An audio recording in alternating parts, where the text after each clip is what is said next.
how do you go about analyzing sounds?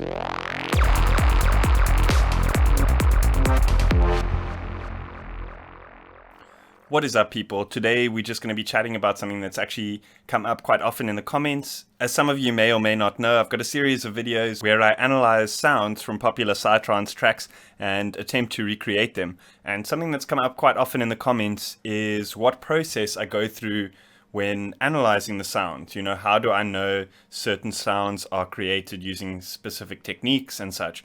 Well, to be honest, I don't really know 100% how it's achieved, but I'm going to give you a bit of background as to the thought process that I go through when I'm trying to recreate and analyze sounds. So I like to think of sound design as a sort of language. The more techniques and the more methods you know can sort of be attributed to different words in a specific language, and being able to string those together in a sort of meaningful sentence is the same as being able to sort of meaningfully string together a bunch of different sound design methods to create the end product that you want to achieve.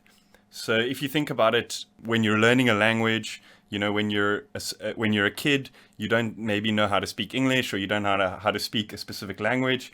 And when you first hear a specific word, it starts to sort of develop your vocabulary further. The more words that you know means the more creative you can get with your sentences. So it's very similar in the sound design process in that you can attribute the different sort of methods like saw waves, square waves, different filters, different effects.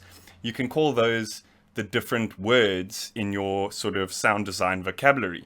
And, when you hear one of those words being used in a specific track, then you can quickly be able to recall that from your sort of memory bank and apply it in your own way. So the idea is to, grow your sound design vocabulary as wide as possible, and try utilize the different methods in different ways. It's also similar to the sort of process when going through, learning music theory. A lot of guys would say, oh, you don't need to know music theory to be able to produce music. You don't need to know the sort of advanced sound design capabilities to be able to create music. You just go with the flow and all that.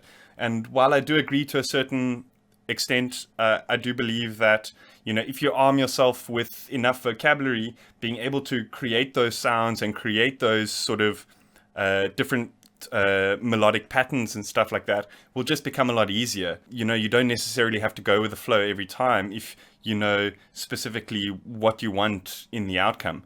And it's a lot easier to, be concise when producing music if you kind of know what steps to take to get to that sort of final product. And much like learning a language, the more you use the specific words in your sound design vocabulary, the more comfortable and familiar you become to sort of stretch those boundaries a little bit further and to try things that you wouldn't specifically try when you're just, fooling around and, just kind of going with the flow. So I definitely recommend, a great way of doing this is to go through preset banks and patch banks and not necessarily use the sounds as is in your tracks, but piece them apart and find out what building blocks those sound designers are using to create those sounds.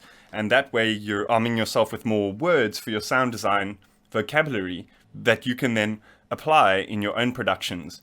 And once you've armed your sound design vocabulary with enough words, then when you hear something being applied, it becomes much easier to analyze that and recreate that, because within reason what methods were used to create those specific sounds. When you think about when you listen to a rock song and you hear the guitar come in, the reason that that's the guitar playing is you've heard so much guitar being played in your life.